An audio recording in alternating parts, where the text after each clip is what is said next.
听到声音的打个3。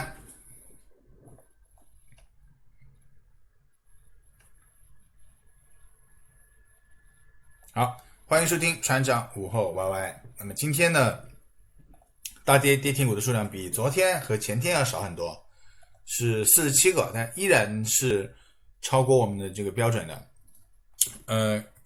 整个指数来看啊，上证指数，我们看到和昨天写的这个关键点啊，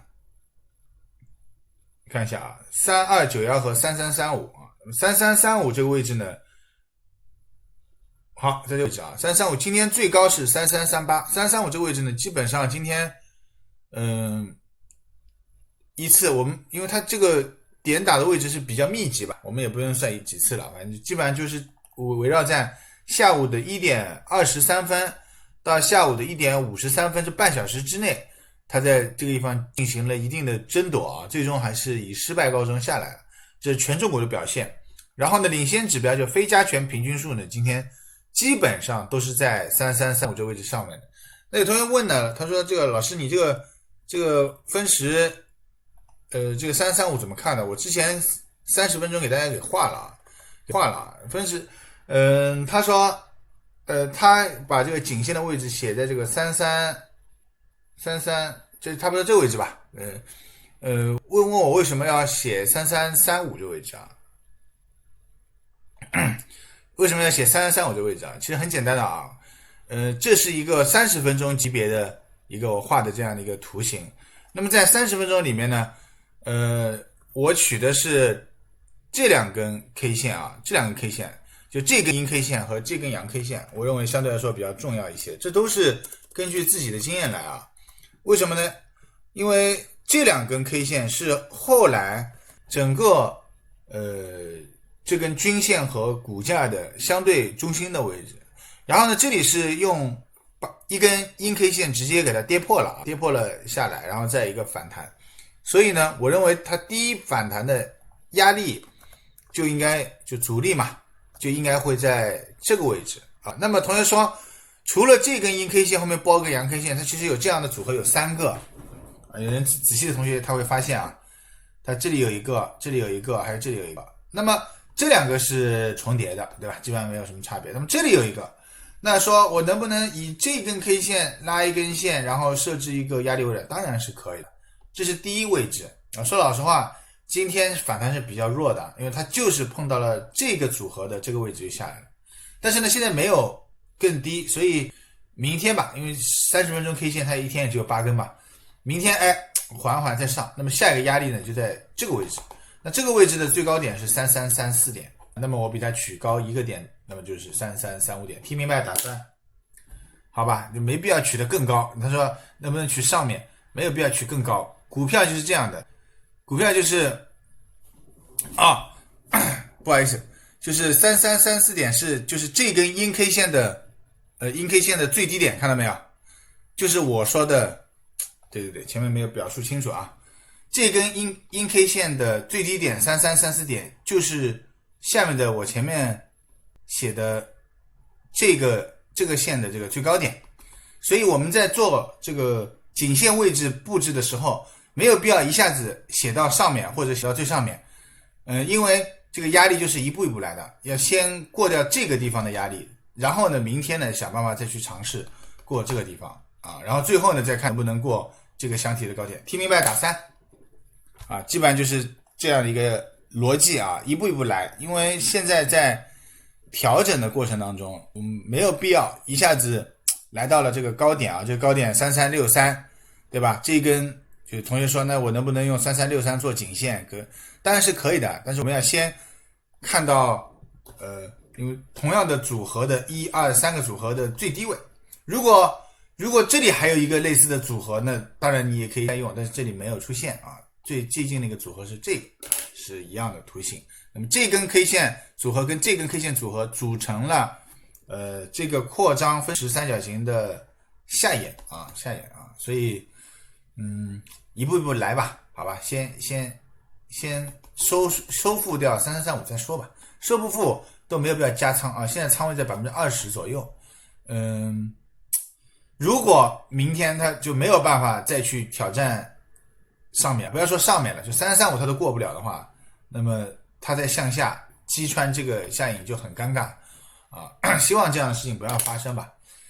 只能说，这个阿拉蕾跟白娘子啊，这个只能今天小反弹一下，而且个股是还可以啦，就是也没有办法做到这个大涨啊。空方现在实力还是比较强。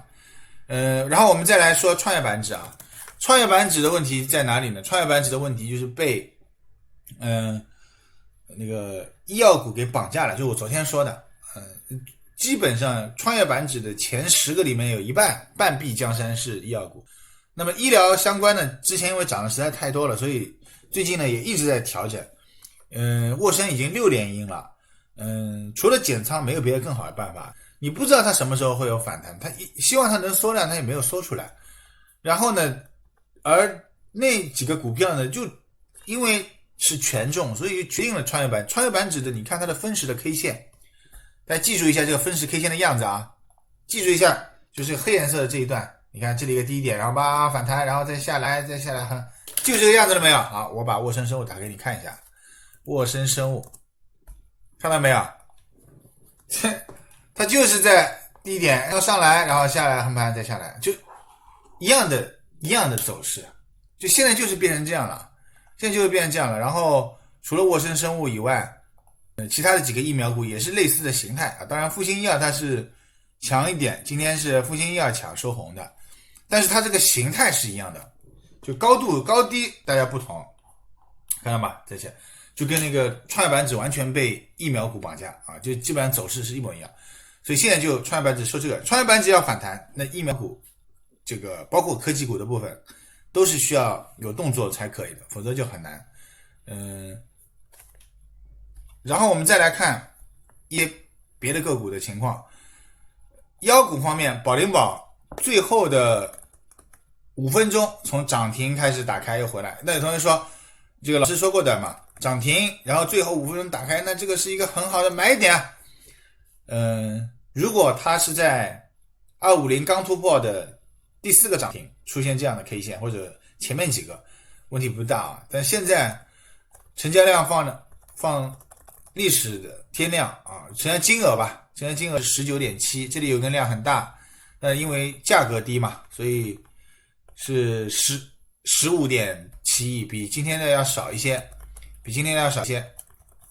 所以今天的价格是历史的最高。然后呢，又来到布林线的上轨，然后呢又出这个图，就其实很难讲了。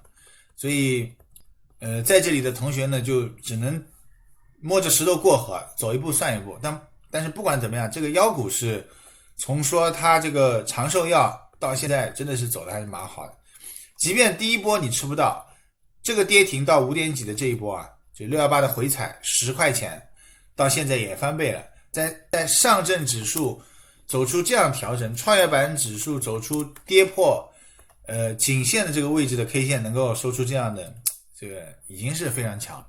然后呢，后面一个是代糖概念，丰源药业啊，没有长生药强，但是也挺厉害了，走的。然后板块方面呢，今天的一班呢也说到了这个农业股，就是昨天呢出了一篇文章，大概的意思就是说呢，现在要节约粮食，呼吁大家节约粮食。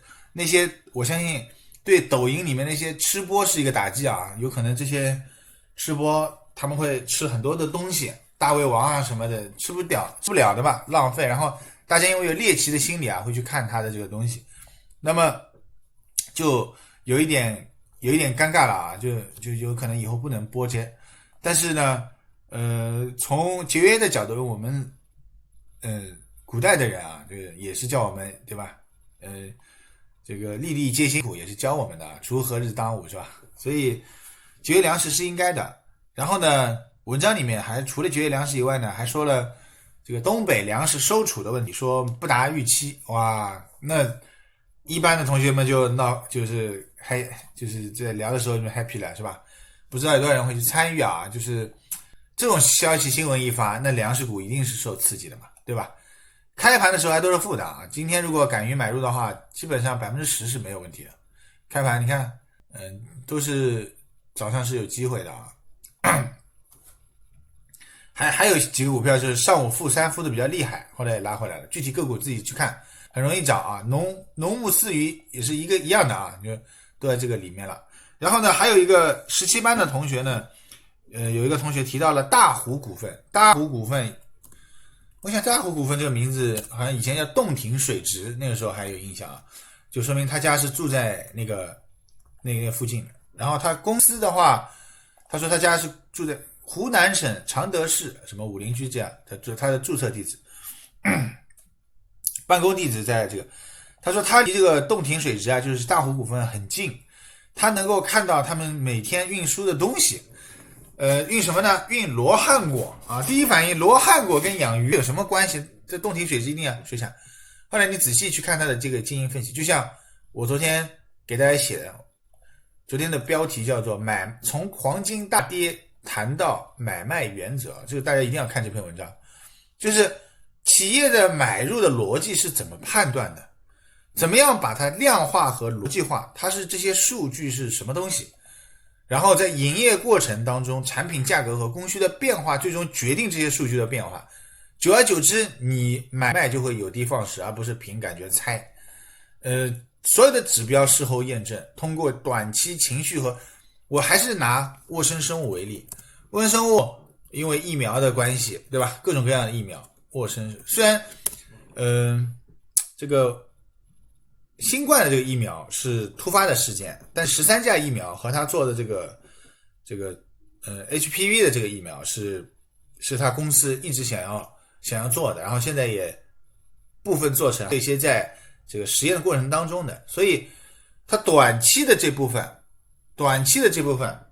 就是它本来比如说上升趋势是这个样子，但是突然之间变成这个样子，短期的这个部分受情绪和资金的影响，它可以这样子拉，它从50几块钱，我记得我在微博里也发过的嘛，对吧就让我想想56块9毛8，对吧？我也截过这个图啊，这种位置56块9毛8之后的这一段，它就是情绪加资本运作加资金。那么我们以前讲妖股的时候，它虽然是个投资的股票，但是在某一个时间段，因为特殊的事件，它有可能短期因为情绪和资金的原因，它变成投机的资本了，对吧？也就是说，北上资金买不都应该投资吗？北上资金它除了这个商业银行以外，它还有投行基本上就是我们的游资。那基本上现在也能判断，就是投行在这段时间里不断的买，然后不断的做差价，不断做差价就是开盘卖出，然后跌了个6、7个点、5、6个点再买回，它不断的在做 T。那么这一段怎么来的？它有可能怎么去？现在就来到了382，就像我们之前讲的东方通讯，对吧？红宝书3里面写得很清楚，东方通讯在2018年启动5块钱的时候，我们发现它6块7块一直在弹，最后涨到40几块钱，但是一直在强调的是，在高位像这样的投机票，最终还是会回去的啊，它就回到了15块钱。那么整个沃生生物也是这样的问题啊，除了减仓，就真的也没有什么更多的办法。等到它企稳了以后，疫苗企稳了以后，创业板指企稳了以后再说。那么今天呢，康希诺就是从投机的角度来讲，他们不看业绩这些的，就是看康希诺没有上市之前就做它，康希诺一旦上市或者上市前面几天就不断的去做差价踢掉，或者只有等到这部分人走掉，它才能走回原来的这个趋势，就是这样。但是你能说沃生生物是一个失败的例子吗？因为从投资的角度上来讲，我们不说18年12块钱的这个故事，因为12块钱等于是已经翻了6倍了，18年12月份，对吧？我们就讲19年你30块钱左右你介入，截止到今天71块钱，只要你不追高，翻倍的收益是没有任何问题的。我们不说差价的部分，翻倍的收益是没问题。所以在选择股票的时候一定要搞清楚你买入的逻辑是什么。那么如果你买入的逻辑消失了或者变化了，你当机立断的要卖出。投机的逻辑因为康希诺的上市消失了，该卖就要卖，投资的逻辑还在，那么你把投资的那部分还保留，就是这样的。所以我说股票就是这样，当你买入背后逻辑不变，应该持股。至于仓位的高低，根据逻辑变化的强弱变化而变化对吧？就是黄金也是一样的嘛。黄金之前短期大幅拉高，本身黄金是有避险作用的，然后因为债券收益率的原因、美元指数的原因、PPI 实际利率，包括中美关系都不好，所以它那个背后的上涨的动力，就是我们说的人家避险的这个动力越来越强，所以它能够这个幅度超过2000块钱每盎司。但是当其中有一些短期的信号发生了变化，比如说债券收益率急剧上升了，然后美元企稳了，那美元指数自己都可以看的嘛，对吧？美元本来是这个黄金上涨的时候，美元是这样下来的，然后这个地方它企稳了，我们不说它反弹嘛，就企稳了，那么背后的这个原因消失了，那么它就应该承受一定的调整。那么如果美元企稳以后再继续跌呢 ？OK， 那么黄金又可以迎来上涨。所以文章里也说得很清楚啊，黄金等情绪恢复后，后期经营涨价依然受通胀、实际利率等所影响。那么跟沃森生物是一个道理，等到游资投机的走掉以后，它依然是要受它的这个13价疫苗，还有 PHV 巴拉巴拉这些东西的影响。如果它能够3期做的临床，包括在墨西哥做的，包括在国内做的这些疫苗，如果能成功，那当然它还是会受到一定的情绪的这个助推啊。当然从投资的角度来讲，说老实话，对于投资的人其实是不希望能够看到它天天什么吃涨停这种，因为涨得厉害了，它一定会有现在这一波啊，想明白就很清楚了。所以一定要追跌啊，而不能追涨。追跌也要等它的这个后面的这个逻辑发生这个变化。然后呢，再说新股啊，有班级说每天这个洞庭水质还没讲完，对，这个大湖股份这个同学我穿插出去讲了，对吧？大湖股份这个同学呢，他说什么呢？他说他在这个门口呢，天天看到他在运罗汉果，罗汉果是给鱼吃的嘛？当然不是，罗汉果是做药的啊，是提取可以做药材的，对吧？喉咙不舒服不是可以吃这个吗？那你通过经营分析，就是我前面说的，这个它到底是干什么的？它市场定位有没有发生变化？你可以发现它本来它就有20%是做药品的，它甚至有7%是做白酒的，看到吗？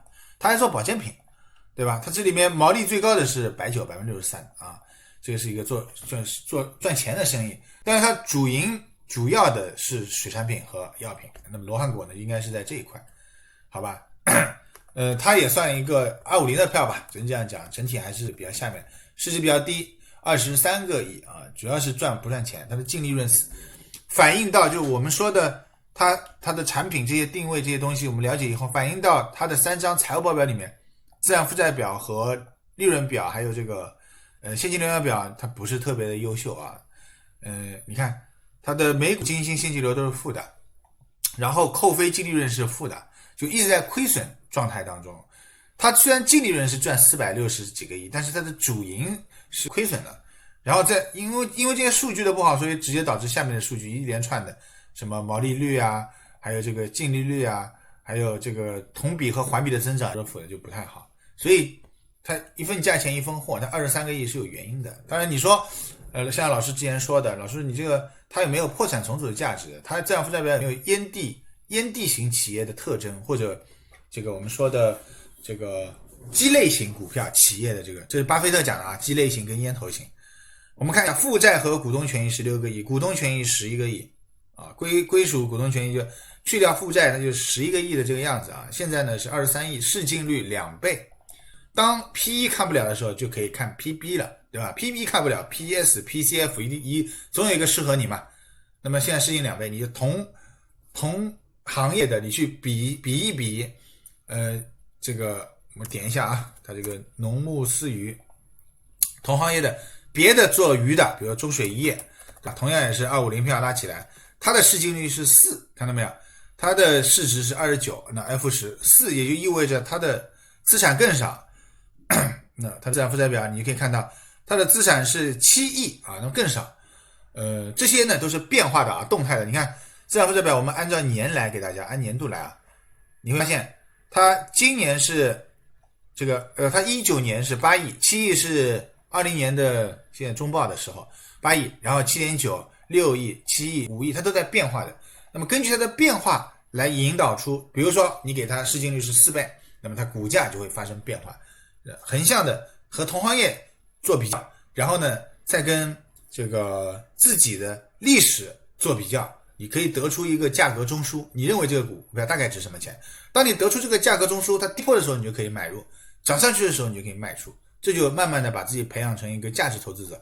听明白了打一个3，我啰里吧嗦说这么多啊，从一开始这个举例沃森到他为什么会这样，包括一开始讲颈线，还有同学说大湖，我是想到什么就说了，但大概的意思就是在做价值投资的时候呢，一定要会去计算这个你所在意的这个公司，对吧？包括颈线的运用，你看我取了一个低点，那为什么取这个低点？是因为后面还有一个这样的 K 线图形，然后压力是一步一步来的。道氏理论，我们说道氏理论研究的时候，它就是波峰波谷，波峰波谷，波峰波谷，它是一步一步来的。当然我们如果的目标价位在这里，但是你前提先过这里再过这里，它一步一步来。那么颈线位置在这里，那么这根颈线这根 K 线有意义，既然这里有意义，那这里也最高价有意义，那么最低价一样有意义。那么最低价的这个地方就变成了我今天的加仓点。那事实证明，我今天的这个加仓点要远远比3363那个加仓点更有意义。所以什么样东西有意义、有价值，对你炒股有帮助，这就是好的，对吧？明白打个6，而不要去死读书，不能颈线我们书上说的就是这根 K 线的最高价，或者说上面那个实体的上面那个，对吧？阴线的话就是开盘价，阳线的话就是收盘价，那个不一定的。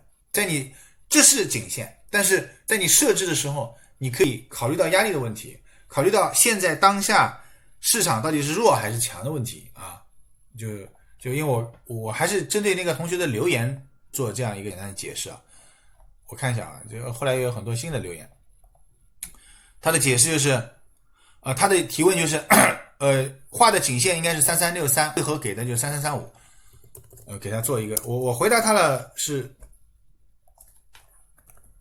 就这根 K 线的上面是3363，下面是3334嘛，我取了3335，就我说了30分钟第一根 K 线，其实就让他自己再去看下面那根 K 线。他说老大别嫌我啰嗦，直播里什么什么早已判断好，我也知道你不可能一句两话说完了，反正我现在能够说明白了。听得懂的打一个3，没听懂的你自己再去晚上重复听一下或者怎么样，好吧？基本上就是就回复一下他的这个疑问啊，就是灵活运用吧，我只能说灵活应用，对吧？但灵活应用不是说收盘了以后马后炮来说这些，如果马后炮来说就没有意义啊。但我是在收盘前我就把这个位置已经给大家标好了啊，我认为重要的位置在这个位置，这个位置的取点就是那根 K 线的取点，好吧？我不认为它会一下子过3363，过了以后我们再看就如果今天能够站上3335，那下一个当然是看3363，对吧？是看3363，那现在没有嘛，就一个个来嘛，现在就很尴尬了。明天的观点现在还没计算，到时候再说，好吧？然后再回答同学一个问题，就是37班有同学说这个第一创业这个股票今天收了一个涨停啊，这个其实看新闻就可以了。它新闻里面说了嘛，说他要跟这个什么首创证券什么合并，就券商现在就玩这个啊，中信证券和中信建投的合并，还有其他的，那一旦涉及了就开始拉升。农牧饲鱼呢是因为消息和那篇文章说这个粮食不够了，所以板块方面你看转基因也是跟农业有关，农牧饲鱼跟农业有关，代糖是这个题材股，草甘膦是跟农业有关，那你农业好了，这个用乡村之星跟农业有关，生态跟农业，鸡肉跟农业有关，土地流转有关，基本上今天最牛的就是农业相关。那猪肉也是农牧饲鱼的，化肥对吧？化肥以前也跟大家聊过的，蝗虫防治基本上都是这个人造肉是吧？然后这个我们再看提问啊，几个同学提问都回答一下有同学说老师问一下阿拉蕾在哪里看啊？看到了白娘子啊，这个是其实阿拉蕾啊白娘子啊只是一种神秘的信念，好不好？按道理来说昨天怎么样看今天这个东西没办法弄，但昨天也答应同学们啊，我们要想办法把这个空头干掉。其实从20仓位的人来讲，其实是希望调整，希望跌下去的，对吧？但是呢，我敢肯定，大部分的船员他其实没有把仓位降下来，仓位有的还很高。这个就是自己执行力的问题了。反正我的建议和我的观点都在这里，仪表盘也在这里，做不做是你自己。其他的东西，当然也有可能你买的是代糖概念，也有可能买的保龄宝，那也恭喜你。但大部分的人有可能他买的不太好，那怎么办呢？你就红宝书、牛头本自己记，一个一个看，好吧？然后往下翻，俄罗斯产生疫苗和金银下跌关系不大吧？黄金下跌涨高了才是主因啊！我就回答他一下啊，任何股票或者期货上涨下跌都是综合的因素，我在这里已经写得非常清楚了。这个就是语文的问题了。我这里我写的是什么东西啊？金银在前天出现暴跌，理由很简单，短期涨多了，但是涨多了怎么会让它下跌呢？为什么不是之前跌，而是现在跌？是因为收益率诱发的，然后多杀多这个踩踏导致的这个问题，获利回吐很正常。然后呢，实际利率的上升 ，PPI 数据的走强，美元这综合的因素。然后普京大帝的疫苗吓尿了。疫苗有什么作用？疫苗的作用就是我现在要他是说他研制出这个疫苗3期成功了，虽然他其实是跳过了3期，他直接就30几个人，这应该最多算2期是吧？他直接跳过了。但是呢，他因为国内的需要，他就说了我们已经成功了。给老百姓什么呀？信心。给市场是什么？信心。那市场认为有疫苗了，是不是对未来的经济复苏有预期？大家都打疫苗了。其实即便真的有疫苗，从疫苗的运输这个包装到打到每一个人，最起码2-3年，我这个已经说过无数遍了。但是资本市场就是这个信念的问题，你有信心了，股票就能涨。同样的，有信心了，黄金就该跌。听明白打3，怎么没有关？什么叫没有关系呢？对吧？如果你说这些东西没有关系，那你是门外汉，好吧？你就是一个门外汉。这些东西都在那里，但是它需要一个火药桶的引子，有可能就是俄罗斯产生疫苗，然后资本就认为，疫苗很多人会有信心，有信心经济会复苏，经济复苏，黄金，那我就不用避险了，反正已经赚那么多了，抛掉，对吧？涨高了才下跌，这是废话，这是一句黄金下跌涨高了废话，任何股票涨高了都要跌的，这是废话。那为什么是今天，不是昨天，不是明天，不是后天呢？废话就不要拿来讲，我们要讲有意义的东西。还有我这里面也说了很多了，这里一段话仔细你给我去看个3遍。我不是说普京大帝的疫苗是唯一原因，如果是唯一原因，我这些东西都白写了。听明白了打3，听明白了打3，是不是？如果我只写普京疫苗，那这些我写了干什么呢？这不是都划掉好了，我就写普京大帝疫苗让黄金下跌，理由找到了，结束了。我不要写别的东西了，什么情绪啊、资本啊、PPI 指数不要写了，好吧？直接删掉，不要看到这。然后这我不教语文啊，再说一遍，我这里不负责教语文啊。老师您好，我把这些都放上来吧。老师您好，我实在是太愚钝，请问怎么样听到阿凡？真的是有点愚钝，真的是有点愚钝，我真的没办法讲了，我也不这个东西我怎么回复你？他这是跪谢了吗？我总要回答一下，就是船妈直播后会进入的一段，好像这样讲了他也听不懂，不管了。盯盘的时候发现上午之后跌破关山，下午就解多空正常吧，不会买关山，减仓就可以了，不用想那么多。他不管是不是拉回，减仓就可以了。你执行，这个仓位已经告诉你了，你执行就行了。你想那么多干嘛？说明天反弹的反错过就错过，无所谓。不要，最重要的就是执行。你执行的话，你的收益比我还好。对，颈线要注意站上才能加仓。阿拉蕾是信仰，不要想太多，要有执行力，是这样的。如果真的写阿拉蕾就一定能涨，那我天天发阿拉蕾，我早就世界首富了。坚持看小节有3年了，操作也不断提升，差价对感觉不一样。我之前说了啊，这个调整它需要有个缩量的过程，或者布林线下轨放量。我就拿沃森生物为例，沃森生物首先它在布林线的中轨，其次它没有缩量，它就在这一天缩量了，昨天又放出来了，昨天放出来你就应该涨，放出来你不能跌，那就是很麻烦。今天又跌破布林线中轨，布林线中轨也是一个卖出的信号，但是下面呢就离382比较近，382在70，就是说在里面的人只能做到差价，这个平台在这个位置，而我最近买的相对比较多的一次呢是56块9毛8，还有好像是这个位置是卖掉了，然后这里再接回来也是在65块，就最近买的呢都是比这个位置要低一些的。那么跌到那个平台我才会考虑是不是再去补，否则的话就是差价玩一玩，然后仓位一定要减下来。本来你比如说4成这个东西你降到个3成2成，就是你整个仓位里面有这个是要弄一下的。但是因为这个东西仓位还是多啊，为什么多呢？我举个例子，它翻了3倍了，如果我买500万的话，30块买它就变1500万，我同样500万当时比如说是买500万它500万的那个许继电器，500万的是这个还有一个口罩叫什么呀，名字忘记这个口罩股，我举个例子啊，这个东西涨成1500了，这个东西变成450了，这个东西变成600了，那它这个仓位被动就变得很高，你知道吗？那你减的时候就比较麻烦。这个呢，到时候我们再花一点时间再去说，现在就不展开。所以有的时候就涨多了的仓位也会发生变化的，就很麻烦。好，然后我们再看留言，我们海外不能打开什么听白素贞那就不要听嘛，这个无所谓的，我唱给你听。青城山下白素贞，哒哒滴哒滴哒滴哒哒哒。这首歌已经很魔幻了啊，特别听了。每次涨的时候不舍得卖，急速跌的时候吓死卖掉，卖了以后不涨，就是说明你次数不够多啊，次数多了你就不会有这种什么气死自己啦，这种还是修炼不够啊。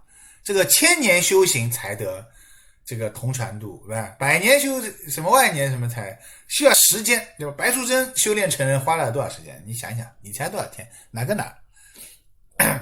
魔性阿拉珍和白素雷啊，奥利给！昨天上午大盘有点吓人，今天涨价高被洗出来了，获利30个点，不过开了点金剑比，看到没有？看到人家没有？618龙回头，对吧？金剑米业为什么？昨天中午就有的消息了，说什么节约粮食啊，什么什么的。金剑米业今天肯定涨停，金剑，你听，因为你听这个名字，它就是涨停的名字。米业，哪怕它不做米，它这个名字，你懂吗？所以我们在看投机的时候，什么普京疫苗没有关系，干嘛买黄金的人就没有投机了嘛？就都是投资的嘛，都是投资，它就不会这样涨嘛，对吧？他有投资人，他管你什么普京毛巾到底是不是可不可以量产疫苗，只要有这个消息我就要用，对吧？只要粮食节约了，东北说系数不够了，你这个东西叫米业我就买，是不是这个道理？听明白了打一个3，好吧？你一定要理解啊，这资本就是市场情绪表，它一定会提前给你反应的。恭喜他啊！三安光电是那个 mini LED 概念啊，三安光电最近的 mini LED 呢，其实我本来也想做一张表的 mini LED，一个是苹果也用，然后华为和小米后来也要用，就是它是一个不错的赛道。三安光电又是做 mini LED 的龙头企业，看吧，我看它的订单的情况啊，所以它有可能像许继电器一样的收出一个突破前期新高的什么涨停撞顶。许继电器我也有啊，一直在，但是仓位没有以前重了。它就是收出了一个涨停撞顶啊，这个今天也是直接给你干涨停，然后涨停撞顶的那一段自己去看一看，它还不是最强的涨停撞顶，就是上去涨停打开5分钟之内，你看看它的时间，5分钟之内一定要收回来，有个小缺口就可以。它从9点47分打开到10点钟，它给你打开了13分钟之多，不是最强的涨停撞顶，但是不管怎么样也还可以了。许继电器我们从7、8块钱的时候就在聊这个，它之前一路下跌，左侧交易，我是在这个地方就已经买过了。那个时候我还记得，后来到19年这个上半年我去日本的时候还在提这个股票，有印象吧？有印象吧？然后它下来，然后从这里7块钱，这个7块6毛4它没有过，没有比这个7块更低，然后开始慢慢的往上爬，到现在不知不觉啊也翻倍了，这东西不知不觉它也翻倍了。然后呢，它非常的技术流这一段，你看啊，它同样的，你看我们把这个线拉长，看到没有？这个跳空缺口怎么来的？它当然是业绩很好，这个大增80%的利润。它在7月7号，那你看这里有个星星，你点一下公告，半年业绩预告出现一个跳空缺口，我记得是大增80%，半年业绩预告。那看到没有？76到91、80，我记得很清楚。这个跳空是什么？同学们，这个跳空是什么？这个跳空是什么跳空？来打字告诉我，我就讲了，这个跳空叫什么跳空？净利润断层，非常棒啊！这个同学你满分了啊，叫净利润断层，我说的很清楚的。净利润断层不能突破，这下面的人都不及格啊，就这个同学是及格。净利润断层只要不回补，买还是卖是可以加仓持有的。它这个净利润断层就是前面的7块钱就过去了，要以14块为基础来看，它盘了挺久的，它从7月7号到现在盘了1个月，1个月涨幅其实也不大啊，就是还 OK， 但是它起来了，好吧，感谢这个净利润断层啊，它就是这样的一个情况。